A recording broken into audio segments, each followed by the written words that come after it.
Buenas noches a todos.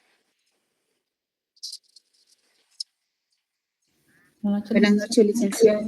Muy buenas noches, licenciado.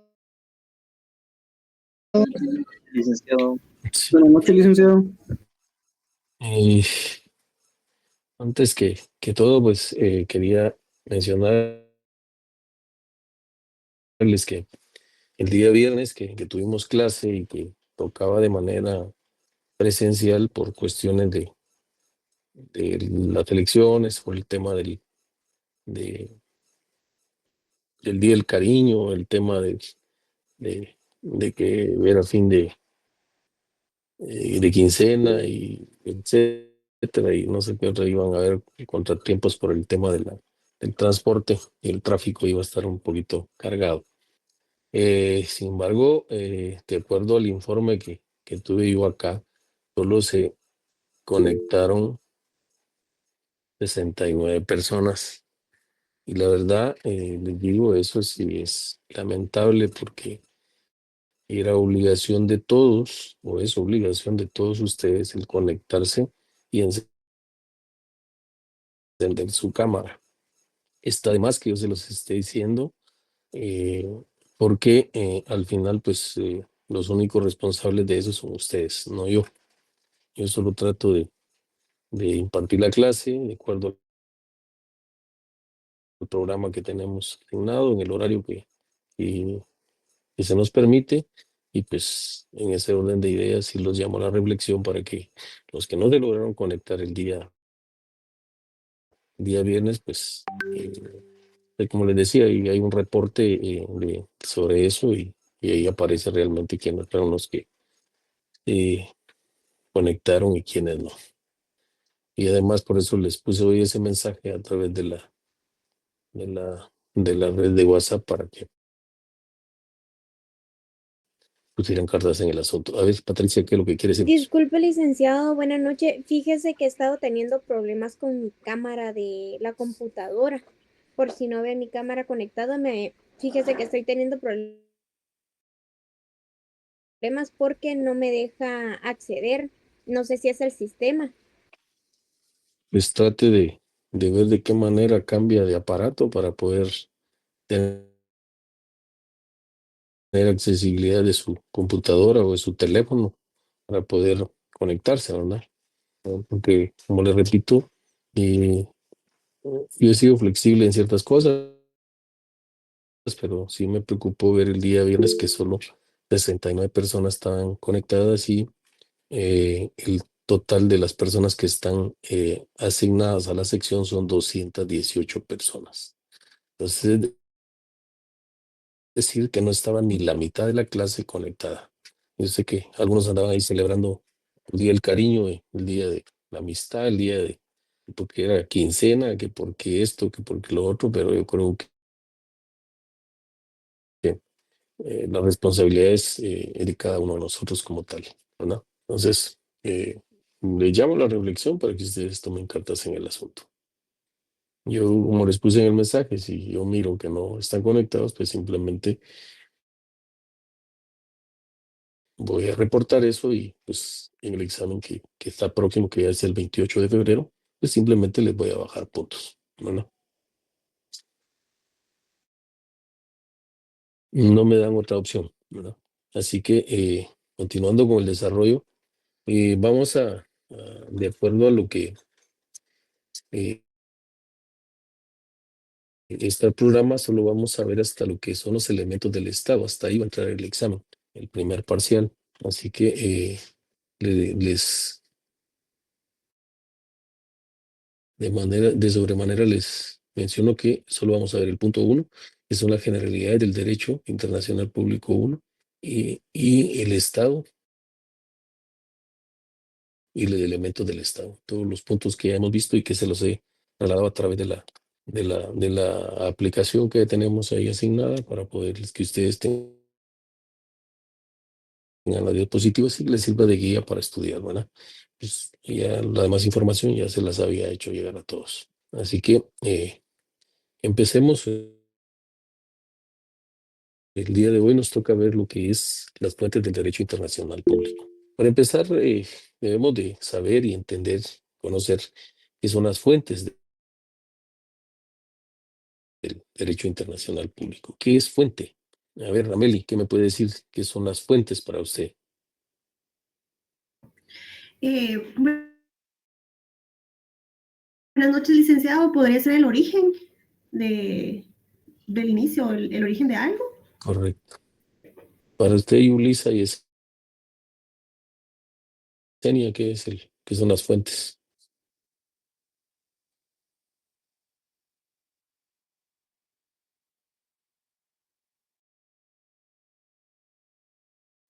Lick podrían ser las bases. Yulisa y Yesenia le pregunté. Gracias, Gabriela, ahí por su intervención, pero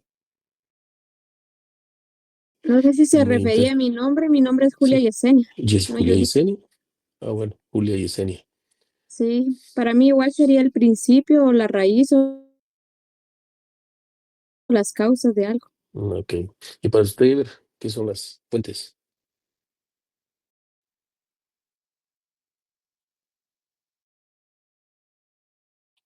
Ever, Buenas noches, Lick. No sé si me pregunta a mí, pero pienso que las fuentes pueden ser o el punto de origen o el punto de donde proviene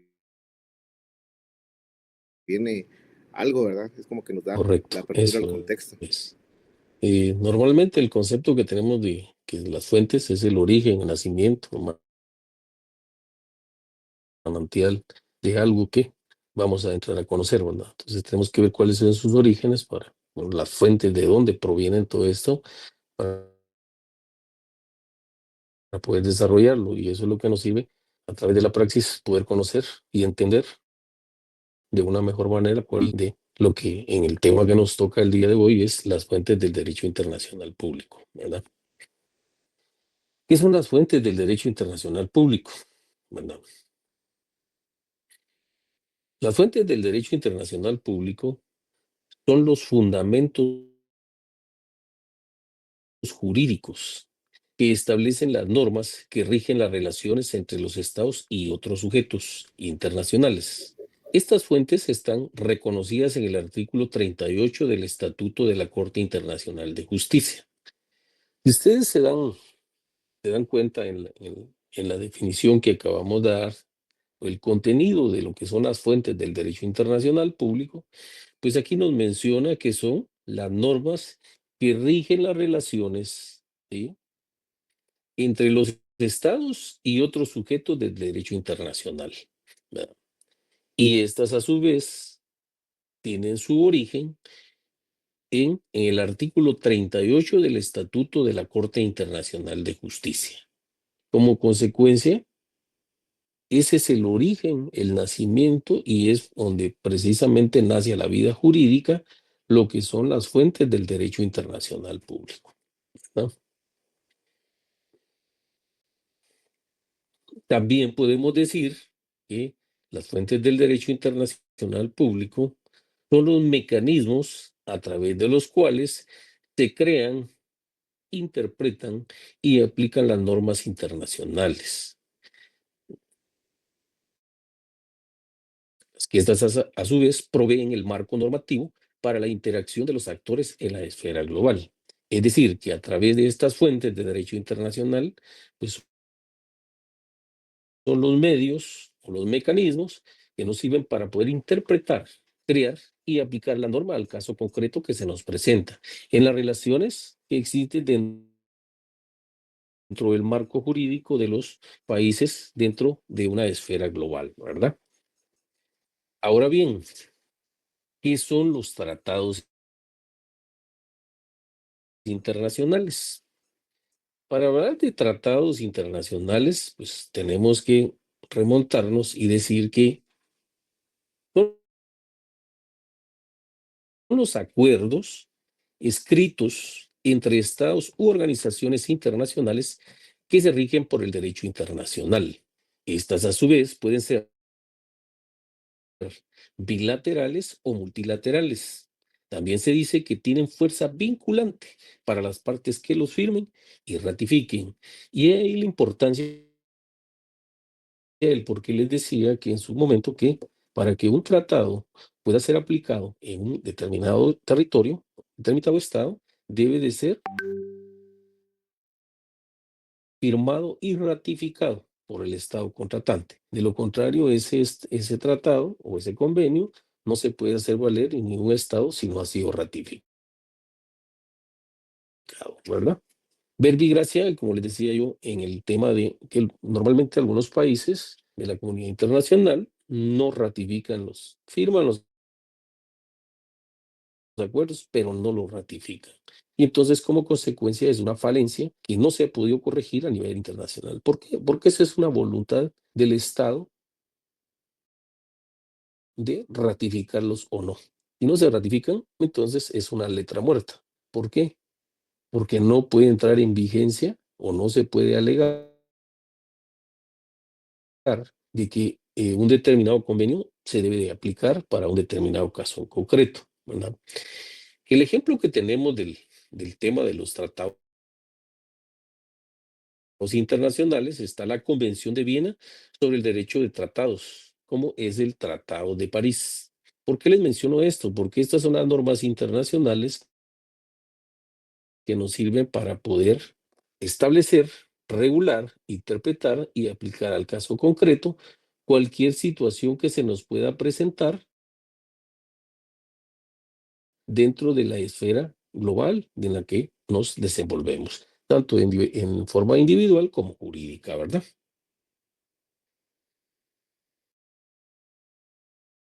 Otro de los aspectos y que son las fuentes del derecho internacional es la costumbre internacional. Pero, ¿a qué se refiere esta costumbre internacional? Pues esta costumbre internacional se refiere a prácticas repetidas por los estados con la convicción de que son obligatorias. Se dice también que es una fuente no escrita, pero es ampliamente aceptada en la comunidad internacional. Y para que sea aceptada en la comunidad internacional se requieren dos elementos. Primero, la práctica constante y aceptación como derecho, o sea, la opinio juris. ¿Por qué? Porque el derecho es el vinculante para cualquier persona individual o jurídica, ¿verdad? Eh, el ejemplo clásico que tenemos de esto es la famosa inmunidad diplomática. Muchos de los representantes del Estado de Guatemala, a través de la vía diplomática, pues gozan de ese beneficio, lo que es la famosa inmunidad diplomática. Si el Estado como tal acepta al, al ciudadano que representa, que es el diplomático que representa al Estado en un determinado territorio, pues él goza de ese beneficio, con el simple hecho de que él tenga una sede en el país vecino. Si no la tiene, pues no puede alegar una vía diplomática si el otro país no lo reconoce como tal, ¿verdad? Entonces, ese es el ejemplo que tenemos del tema de los elementos para que funcione la costumbre específicamente en el tema de la inmunidad diplomática. No sé si algunos han tenido la oportunidad de ver en muchas series, películas, ese tema de gozo de inmunidad diplomática. Quiere decir que esa persona, por el solo hecho de tener ese beneficio, pues no puede ser perjudicado bajo ningún punto de vista, ¿verdad?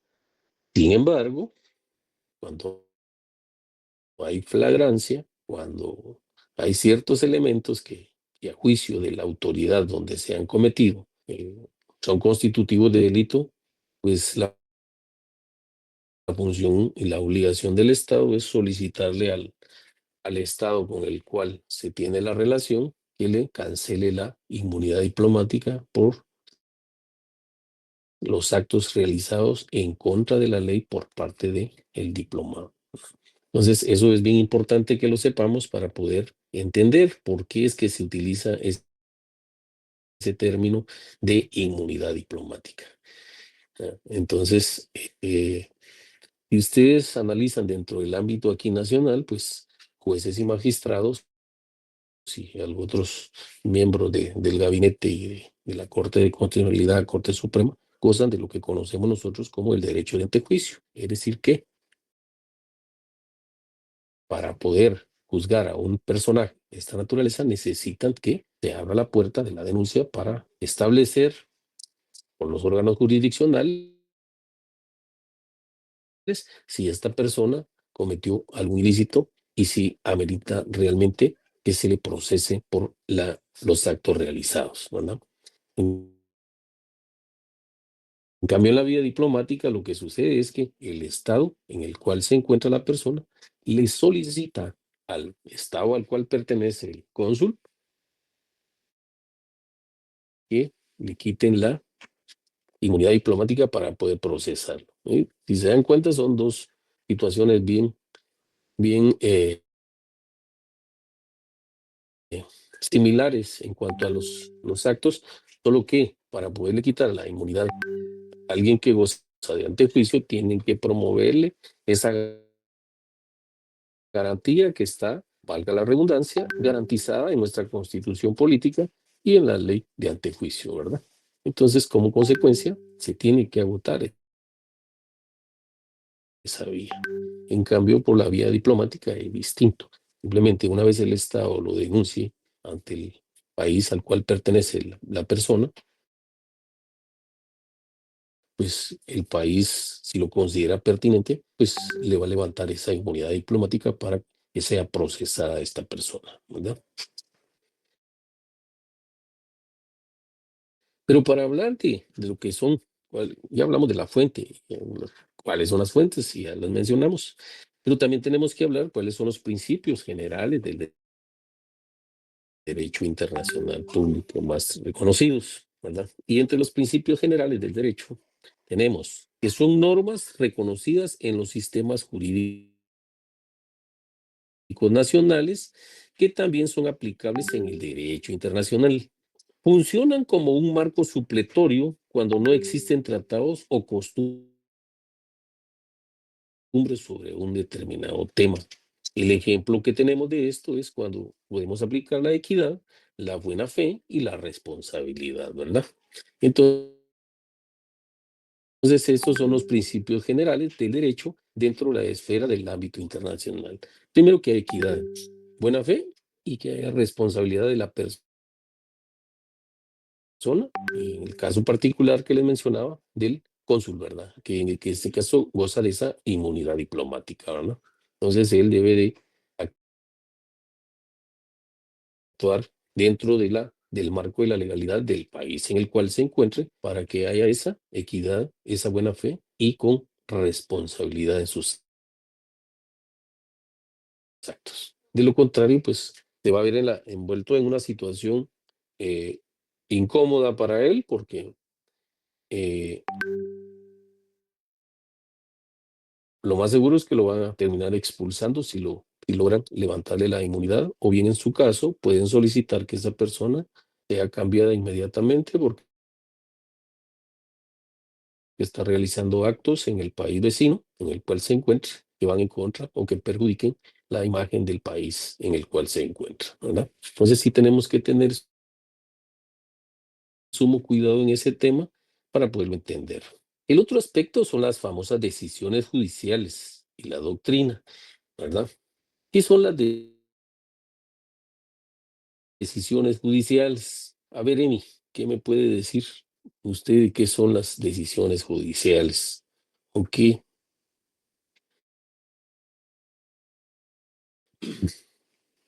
La escucho. Perdón, Erika, ¿quién le preguntó? A usted, Emi. A Emi le pregunté. No sé qué otro apellido le aparece, pero solo aparece como Emi en la plataforma.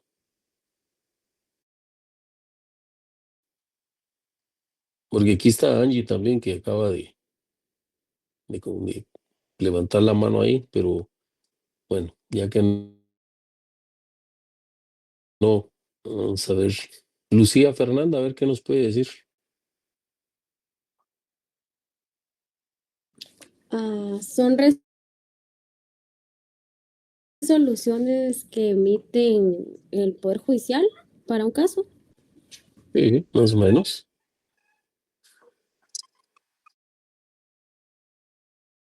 Manuel Antonio, ¿qué nos puede decir? Para usted, ¿qué son las decisiones Buenas noches, judiciales? licenciado. Son las muchas sentencias que se emiten sobre el asunto. Casi no le logramos captar, creo que hay alguna interferencia Ay, ahí con su... perdone, no le decía que para mí son las sentencias que se emiten sobre determinado asunto. Correcto. Y podemos decir que las decisiones judiciales son fallos de tribunales internacionales,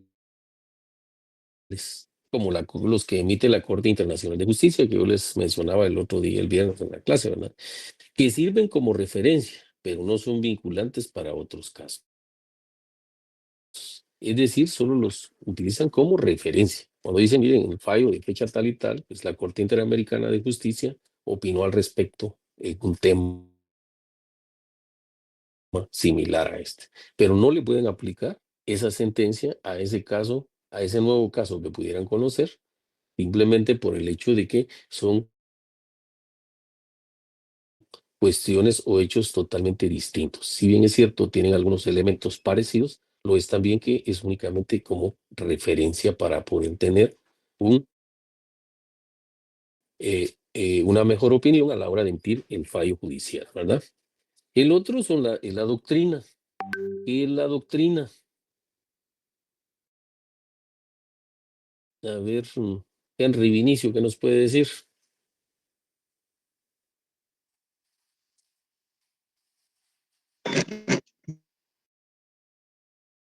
Buenas noches, licenciado. Buenas noches, Henry. Sería, desde mi punto, bueno, desde mi punto, como el conjunto de opiniones y reflexiones de varios juristas, licenciado, como una fuente de consulta, de guía y interpretación para poder Correcto, aplicar el derecho. es correcto. Podemos decir que la doctrina son opiniones de expertos y académicos que, aunque no son fuentes directas de derecho, influyen en la interpretación de las normas internacionales. Digo, por eso es que normalmente el derecho internacional se rige a través de los consensos que se llevan a cabo entre los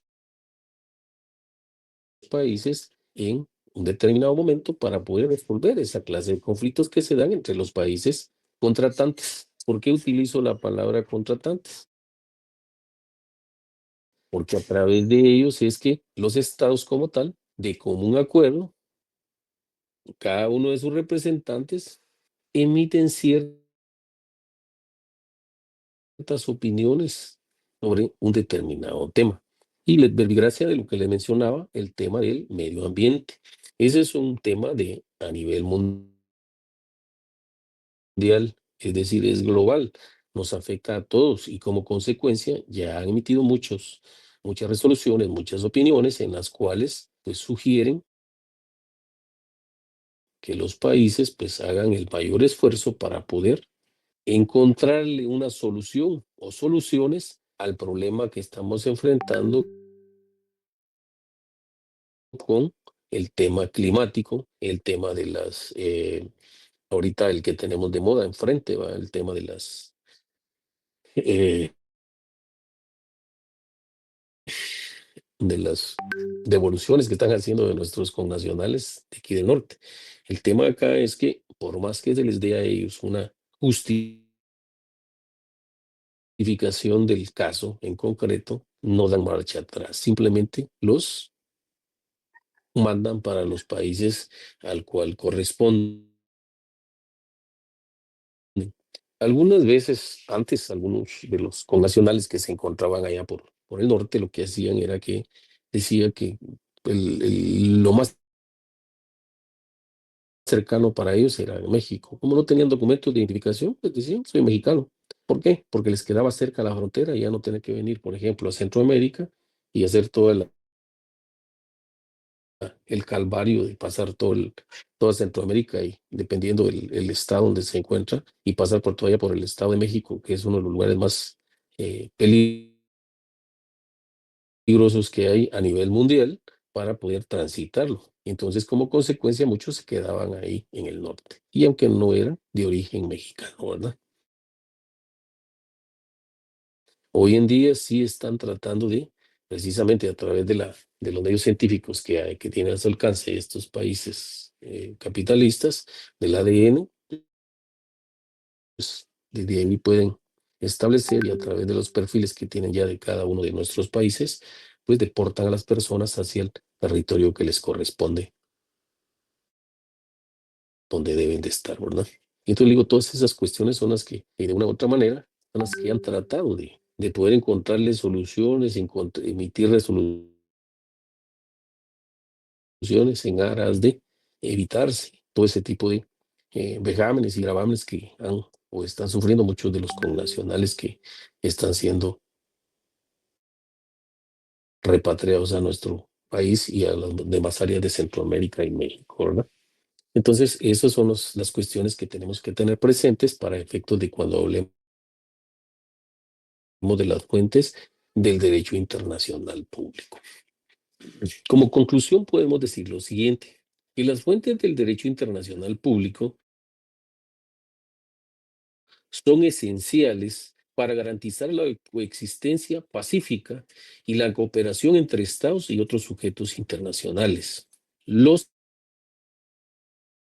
tratados, la costumbre y los principios generales del derecho constituyen las bases fundamentales de este sistema, complementadas por la jurisprudencia y la doctrina, ¿verdad? ¿Tienen alguna pregunta con relación a las fuentes del derecho internacional?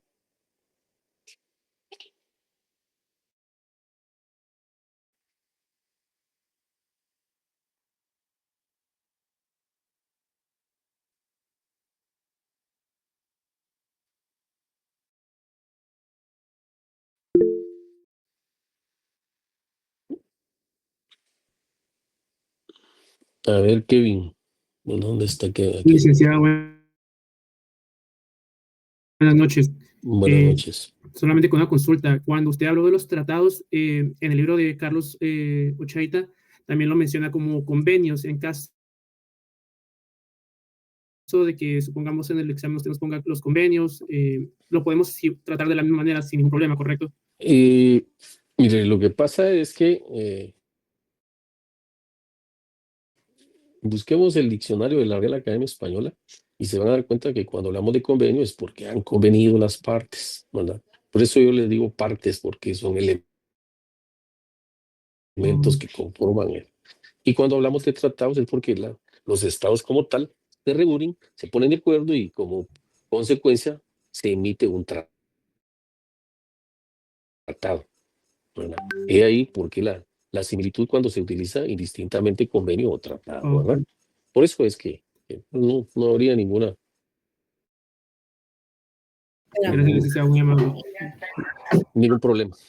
Sí, Blanca, quería preguntar algo.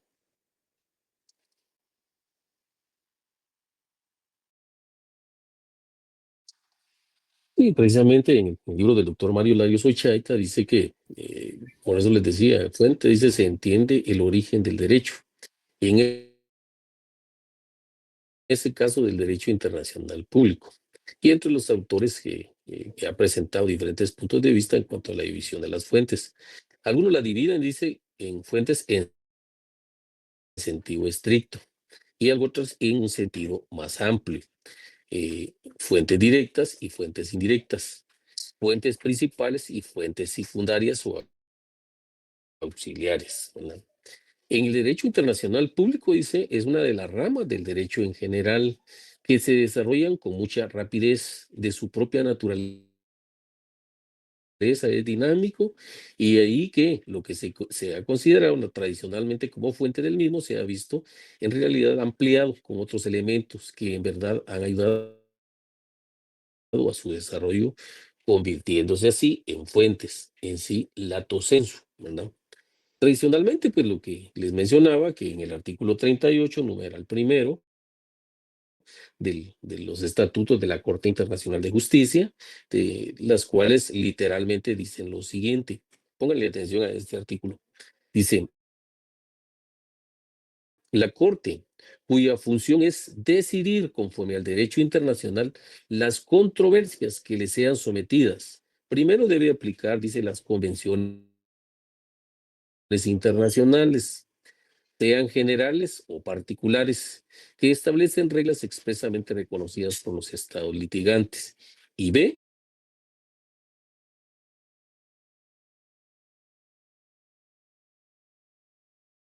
como deja los principios generales del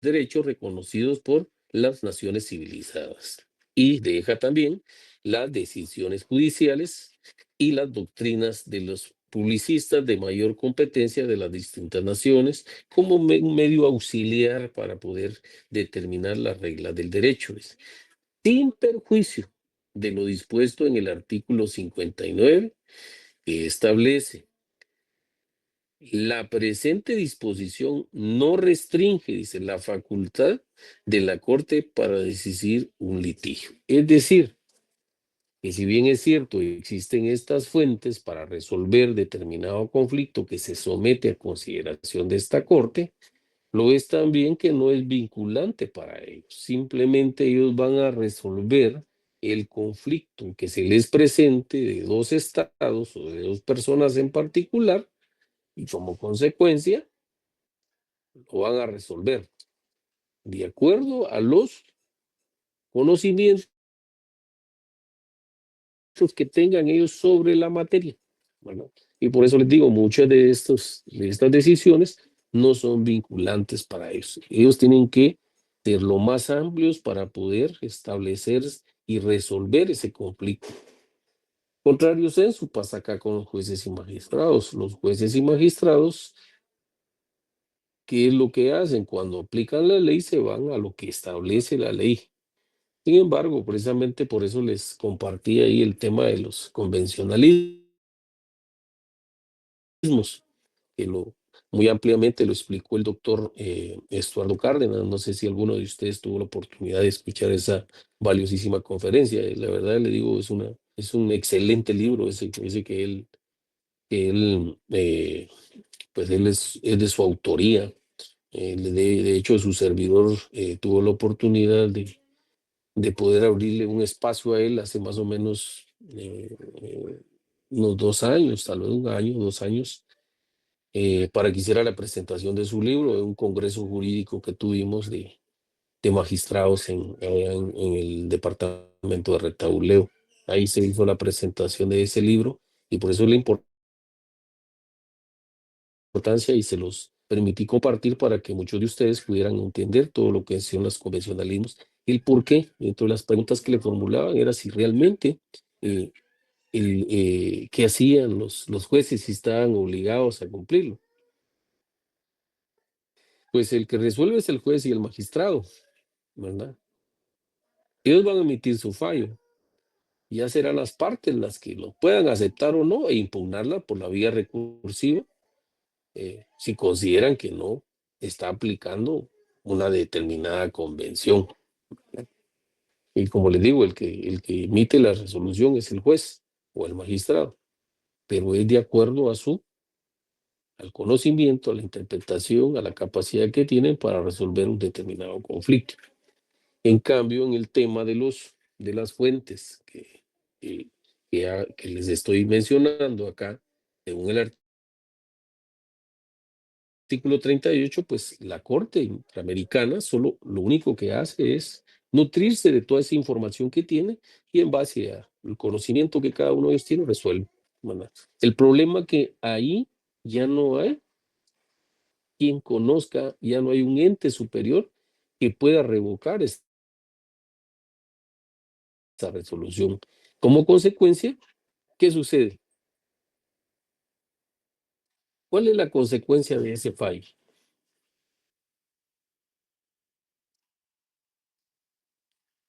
Si alguna persona le ¿Queda mete firme?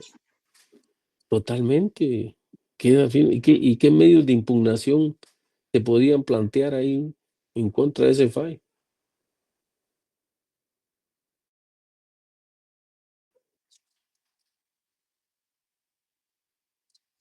Ya lo deberían de saber ustedes. ¿Cuál es la vía recursiva que tiene todo fallo judicial? Una apelación. ¿Y quién va a conocer de esa apelación de la Corte Interamericana?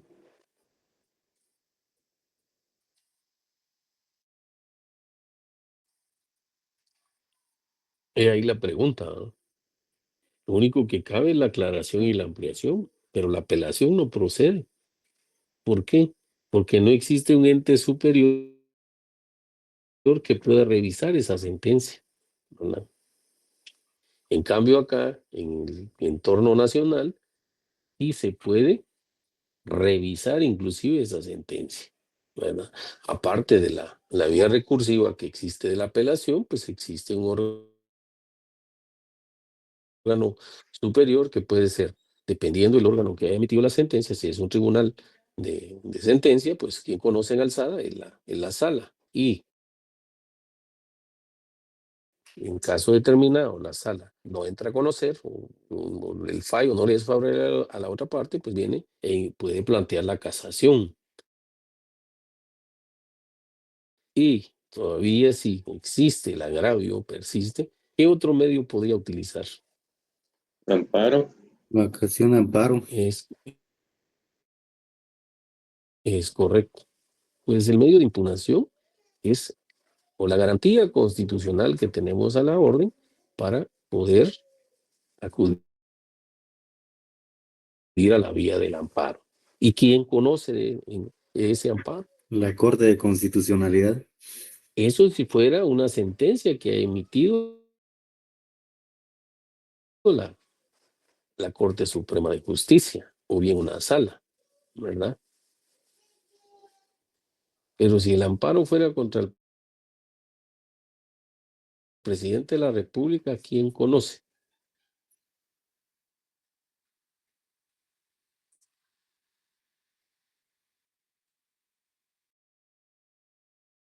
Y ya pasaron procesal administrativo, ¿verdad? Ya aprobaron esos cursos o no es cierto.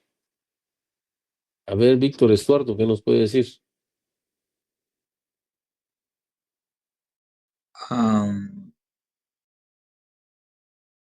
Igualmente sería la Corte de Fundamentemelo.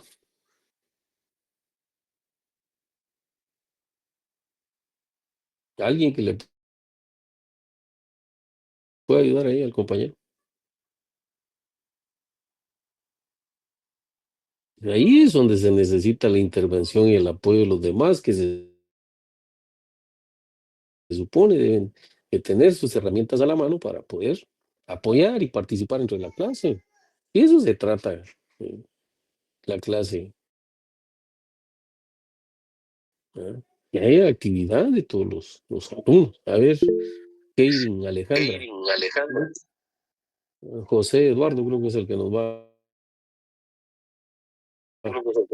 Del Congreso de la República, en pleno. Por eso les estoy preguntando que me lo fundamenten. No le estoy diciendo que ya Víctor Estuardo nos dio la respuesta, pero quiero que me la fundamente. A ver, Ana Cristina. Según el artículo ¿De 163, inciso B, la ley de amparo, indica conocer en única instancia en calidad de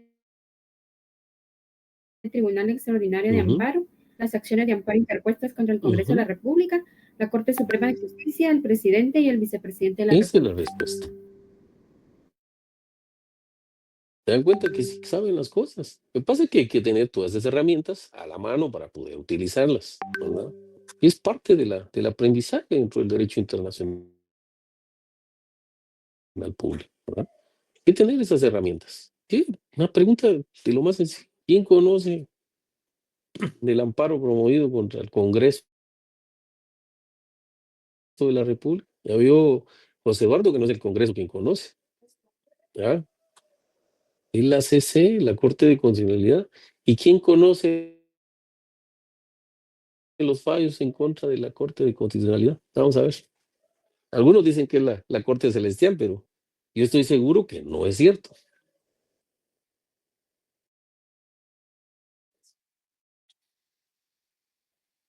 ¿Quién conoce como última ratio en contra de las sentencias que emite la Corte de Constitucionalidad?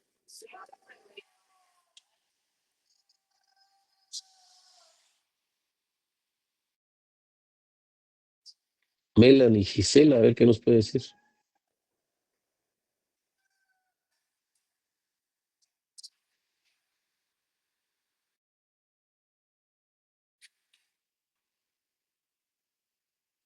La escuchamos, Melanie. Habla su micrófono como que lo tiene apagado. ¿O le escucharon ustedes? Buenas noches, perdón, ¿me puede repetir la pregunta? ¿Quién conoce de los fallos que emite la Corte de Constitucionalidad? Y usted como agraviada le notifica una sentencia de la Corte de Constitucionalidad. ¿Quién conoce en alzada esa sentencia? Esa es la pregunta.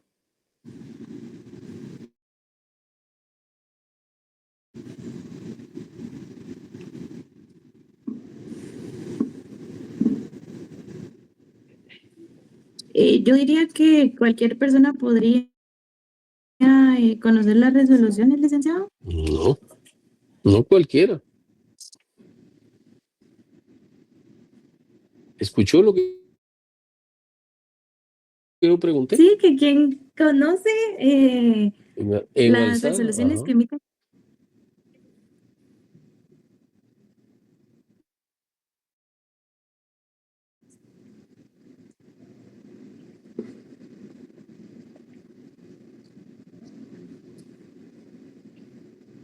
Pues no cabe ningún recurso. En la CC ahí se quedó paralizado todo, por eso dice, y les dije en un inicio, la Corte Celestial, le dicen algo. ¿Ah? Milovan Chicas, ¿nos puede leer ese artículo? Creo que ese fue el 55 que Sí, citó es usted la por ley ahí, de ¿no? amparo y de exhibición personal y de constitucionalidad, donde menciona el artículo 55 que confirma que todas las resoluciones de la Corte de Constitucionalidad son definitivas y no se puede, no emite recurso alguno, o sea, únicamente ellos se conocen. Responde eso a lo que yo pregunté, Melanie. Eso es precisamente, por eso hay que conocer la ley. Para eso es que se les prepara a ustedes, para que conozcan la ley, ¿verdad? Desde su origen, su nacimiento y su aplicación a un caso concreto, ¿verdad? Entonces, como consecuencia, debemos de conocer la jerarquía de las normas, ¿verdad? Tenemos que saber, tenemos que tener la capacidad de saber quién es el órgano superior que va a conocer en un determinado momento de cualquier impugnación que podamos plantear en contra de alguna resolución que nos afecta. Aquí ya hicimos un repaso prácticamente de todo el concerniente a las instancias. ¿Cuántas instancias existen en Guatemala? Miriam Isabel, creo que eso, Miriam Isabel.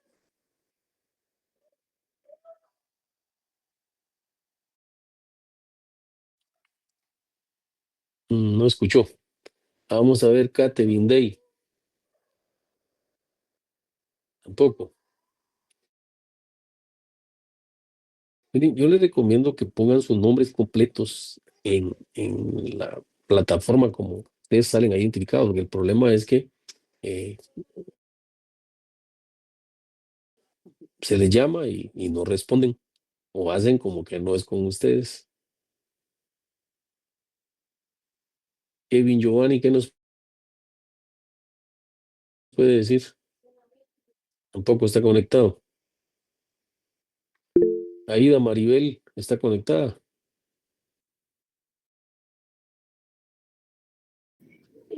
Sí, buenas Sí, a noches, ver, licenciado. dígame. Marvin Giovanni. Le habla Álida, licenciado. Ah, bueno. Dígame, Álida Maribel. Pues ¿Cuántas exactamente, instancias existen en Guatemala para conocer de un determinado asunto? como hay varios juzgados, licenciado, está la Corte Suprema de Justicia, las salas de Corte de Apelaciones, tribunales de No es sentencia. eso, no es eso, no es esa la respuesta. A ver, Melanie, usted levantó la mano.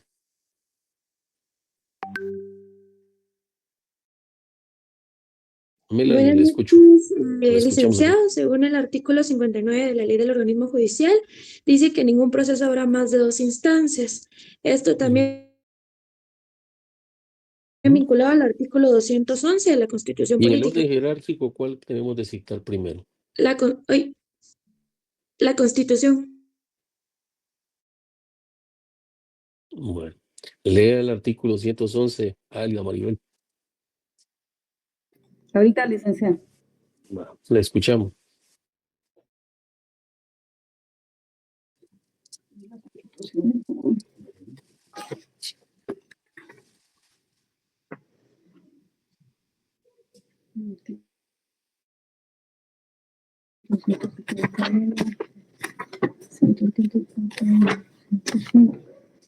A ver, Melanie, apoya ahí a su compañera. Ya ¿Qué lo hace? tengo, licenciado. 211. Ah, bueno, entonces la escuchamos, pues. Dice artículo 211, instancias en todo proceso. En ningún proceso habrá más de 2 instancias y el magistrado o juez que haya ejercido jurisdicción en alguna de ellas no podrá conocer en la otra ni en casación en el mismo asunto sin incurrir en responsabilidad. Y en un léxico jurídico, ¿qué debemos de entender? Lo que nos establece el artículo constitucional, el 211. Pues que en ningún proceso deben haber más de 2 instancias. Y que el magistrado juez que haya ejercido jurisdicción en alguna de ellas no puede conocer en la otra ni en casación en el mismo asunto. Correcto. O sea que el hecho que existan varios jueces y varias salas y que exista la Corte Suprema, eso no quiere decir que puede haber una variedad de instancias. La norma constitucional que usted acaba de leernos, el 211, y haciendo la integración con el artículo 59 de la Ley del Organismo Judicial, podemos establecer y nos queda claro, sin lugar a dudas, de que solo existen 2 instancias en Guatemala, ¿verdad? La primera instancia y segunda instancia. Cuando hablamos de la segunda instancia, es la alzada o el recurso de apelación para ver quién es el que va a conocer de ese fallo que estamos impugnando, ¿verdad? Ahora bien, que si bien es cierto, se puede plantear el recurso extraordinario de amparo, pero esa es otra vía. ¿Por qué? Porque esa es una garantía constitucional que la misma ley no la da para que la hagamos valer cuando consideramos que, no obstante haber denunciado que existe una violación a un derecho, se nos sigue vulnerando. Entonces, como consecuencia, acudimos a la vía del paro para poder que se nos restablezca en el goce de esa garantía constitucional, de que se restablezca y vuelvan las cosas a su estado anterior en que se encontraban antes de que se emitiera esa sentencia que nos está afectando. Pero no precisamente por eso va a ser una tercera instancia, ¿verdad? Sino que ese es un recurso extraordinario que nos da la ley para poder impugnarlo. En cambio, cuando ya llegamos al ámbito de la Corte de Constitucionalidad, ya no cabe más recurso, ¿verdad? Y normalmente, ¿qué es lo que conoce la Corte de Constitucionalidad? Los amparos, las exhibiciones personales, cuando son desfavorables en X o Y circunstancia, o las inconstitucionalidades de carácter general o de carácter parcial, ¿verdad? Eso es lo único, y algunas consultas que en un determinado caso se le pueden hacer porque existe alguna duda, pero esta consulta únicamente la pueden hacer el Congreso de la República, el organismo judicial, el Tribunal Supremo Electoral, la Universidad de San Carlos, el presidente de la República a través del organismo ejecutivo. No cualquiera puede venir y someter a consideración y pedir una opinión a la CC, ¿verdad? Entonces, por eso es que debemos de conocer el derecho, ¿eh? Cuál es el origen y hacia dónde nos lleva y por qué ya no procede ninguna revisión de esa sentencia, ¿verdad? ¿Nos quedó claro ahí el punto? Sí, gracias, licenciado. Sí, licenciado. Gracias. Y como hemos mencionado, dentro de las fuentes principales están los convenios o tratados, que era lo que preguntaba, pero que no tengo en mente ahorita quién fue el que preguntó algo de eso. Ya les dije que eso son similares. ¿Por qué no? ¿Por qué es que se llama convenio? Porque están conviniendo las partes, y tratados porque están tratando un determinado asunto para encontrarle una solución a ese conflicto. Y luego tenemos la costumbre, que es lo que ya mencionamos y hemos explicado, y esas son como fuentes principales, pero también el autor acá nos menciona las fuentes secundarias o auxiliares. Y dentro de esas tenemos la jurisprudencia y la doctrina. Sumémosle además los principios generales del derecho, ¿verdad? Esos son importantes que los conozcamos, ¿verdad? Y las fuentes posibles, que también aquí nos lo menciona el autor, al calificarlas de posibles nos referimos a la facultad que tiene, dice la Corte, de utilizarlas. Podrían incluirse en bloque en el titular Principios Generales del Derecho. Y por eso mencionaban la equidad, el jus cogens, la opinión pública, que es lo que les mencionaba, y los actos de organizaciones internacionales. Y por último tenemos los actos unilaterales de los estados. Cuando un estado como tal, de manera unilateral, pues se emite, dice, entre dos estados que enfrentan algún diferendo, los actos unilaterales de uno de ellos en relación con el asunto que los enfrenta puede constituir fuente de derecho internacional y sustentaría el estoppel, dice. Para ello es necesario que el acto haya emanado de un órgano competente de dicho estado frente a la comunidad internacional. Eso son las fuentes secundarias que tenemos, fuentes posibles que nos pueden servir para resolver determinados conflictos, ¿verdad? No sé si tienen alguna otra pregunta con relación a eso. O ya damos por agotado ese punto. Pregunto.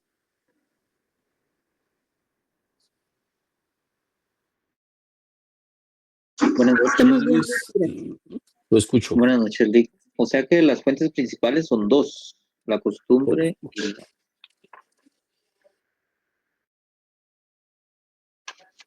y los tratados o convenios. Exacto. Pero no, la costumbre no está dentro del, ¿cómo se llama? Yo hablé de las fuentes principales del derecho, ¿no? Y las fuentes principales están los convenios o tratados, y luego hablamos de la costumbre como fuentes secundarias para que les quede. Está la jurisprudencia, la doctrina y los principios generales. Esos tres son los que conforman las fuentes secundarias o auxiliares. Adicionalmente están las fuentes posibles, ¿verdad? Como es la equidad, el jus cogens, que también se llama un derecho imperativo, le llamaban, las opiniones públicas y los actos de las organizaciones internacionales, ¿verdad? Y es como les explicaba en algunos pasajes en unas clases anteriores, que normalmente las Naciones Unidas emiten ciertos acuerdos, resoluciones o actos que emiten ellos, por ejemplo, para brindar el apoyo a un determinado estado que forma parte o integra esa organización. Y normalmente cuando, por ejemplo, hay un terremoto en algún determinado país, pues la ONU hace un pronunciamiento y emite para que se le brinde todo el apoyo a través de la comunidad internacional al estado donde está sufriendo ese tipo de desastre natural, ¿verdad? Y así pues se da, por ejemplo, en el caso de Ucrania, pues también la ONU ha emitido resoluciones en la cual le solicita a los países que están en confrontación que merme la paz, o sea, que hagan un alto, un cese al fuego. ¿Por qué? Para que le puedan encontrar un punto de equilibrio. Por eso la Cruz Roja es uno de los entes que ambas partes ya han respetado a nivel mundial, de que para que puedan ir a recoger los cadáveres y poder prestarles las medidas pertinentes a una determinada persona que se puede encontrar herida o qué sé yo, pues producto de la guerra que pudiera existir interna entre los países, ¿verdad? Hoy en día también tenemos el tema de Israel y Palestina, ¿verdad? Por el famoso estrecho de la Franja de Gaza. La ONU pues ha emitido varias resoluciones, sin embargo, pues están en ese estilo y encoge ellos de querer encontrar una solución, pero Israel dice que no y que ellos van a continuar porque los que han invadido y han tratado de perjudicarlo, pues es precisamente una parte del territorio palestino, ¿verdad? A ver, Denilson, creo que nos quería preguntar algo. No, es que, bueno, yo estaba pensando que así como Rusia, Estados Unidos y, por ejemplo, China, que son potencias, no están suscritos a muchos tratados porque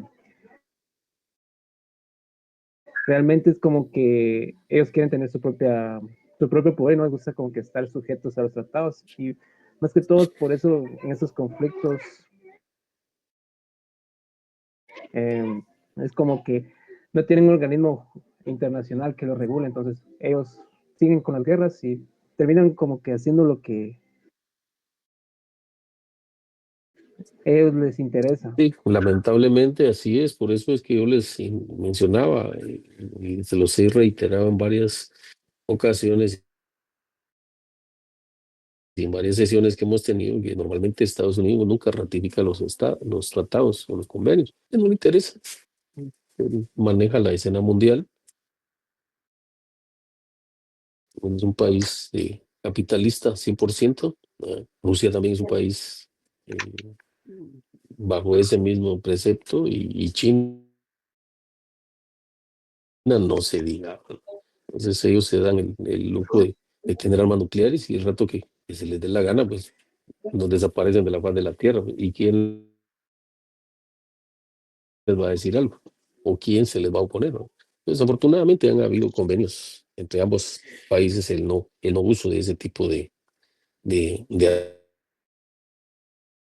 armamento, ¿verdad? Porque saben lo perjudicial que es para el mundo como tal. Verbigracia, miren lo que sucedió con Japón cuando se fue a la guerra, ¿verdad? Pues simple y sencillamente una bomba atómica y la famosa bomba atómica de Japón, ¿verdad? Que prácticamente desapareció toda la población de la faz de la Tierra en el área donde cayó, no sé qué extensiones abarcó el impacto que tuvo la bomba de Hiroshima y Nagasaki, ¿verdad? Destruyó totalmente esas ciudades y no se diga la población, ¿verdad? Que fue una extinción prácticamente de la raza humana. Sin embargo, les digo, gracias a Dios, pues ya no se han vuelto a hablar o a utilizar ese tipo de armamento, porque pues, el día que los utilicen, creo que vamos a dejar de existir todos como tal, ¿no? Hoy amenazan a ambos países, Inglaterra, China y Estados Unidos, siempre amenazan con el tema del uso de la bomba nuclear, ¿no? Imagínense el grado, si la bomba atómica fue catastrófica, se imaginan una bomba nuclear, ¿no? O una guerra de estos tres estados, y luego y nosotros solo viendo el partido, ¿no? Sin poder meter ni las manos, ¿no? Al final, los países tercermundistas como nosotros son los que utilizan para que vayan como con conejillas de India, ¿verdad? Como carne de cañón, utilizan a las tropas que van a prestar sus servicios, pero esos servicios es con,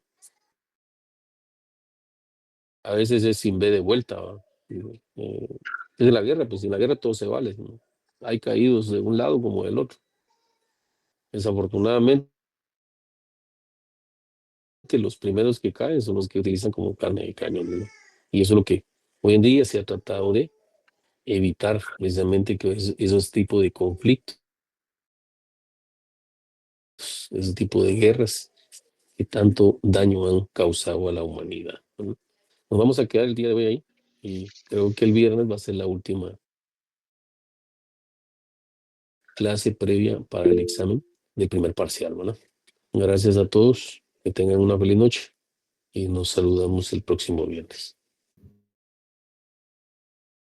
Igualmente, doctor. Buenas noches, Eduardo. Luis, Feliz noche, Lee. Antonio quería preguntar algo, Luis Antonio.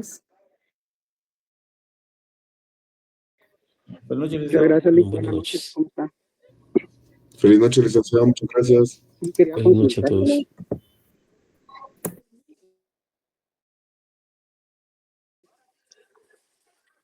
Gracias, Lic. Bueno, Quería consultarle en relación al examen. Usted al principio de la clase dijo que la fecha del examen de su curso es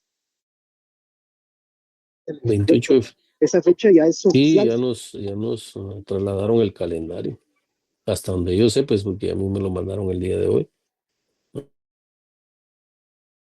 ¿No? A Ok, través de es la... que hacíamos la consulta en el curso anterior. les digo, fue en el transcurso Esa del información en oficial. el transcurso de la tarde que me hicieron llegar de la coordinación de del séptimo y noveno semestre, que me hicieron llegar esa. Ahí se las voy a compartir yo a través del WhatsApp, ¿no? Para que ustedes la puedan tener, porque eso fue lo que me hicieron llegar a mí, ¿no? Perfecto, Lic. Muchas gracias y feliz Bueno, noche. ok, Muy amable. feliz Feliz noche. noche, Lic. Feliz noche.